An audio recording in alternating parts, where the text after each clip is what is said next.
In what's being called a surprising and scathing indictment of the Bush presidency, former White House Press Secretary Scott McClellan's new memoir, which won't hit bookstores until next week, is already causing quite a stir. According to Politico.com, McClellan takes direct aim at his former bosses, accusing the administration of, quote, veering terribly off course.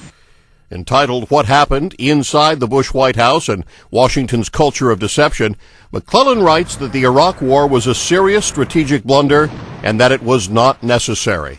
He also charges that Bush relied on propaganda to sell the war and says that the press was too easy on the administration in the run-up to the invasion. McClellan goes on to describe the response to Hurricane Katrina as being one of the biggest disasters in the nation's history, saying the White House spent most of the first week in a state of denial.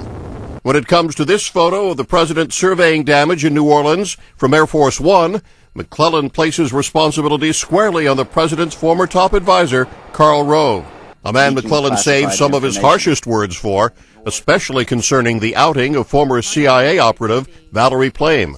McClellan initially told reporters that Rove played no part.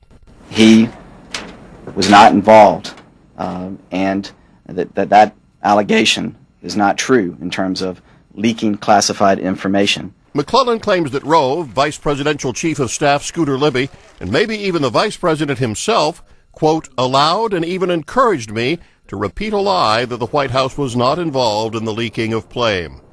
Rove was never charged in the case. Libby was convicted of obstruction of justice in 2007 and sentenced to 2 years in prison, but he was later pardoned by Bush. John Belmont, The Associated Press.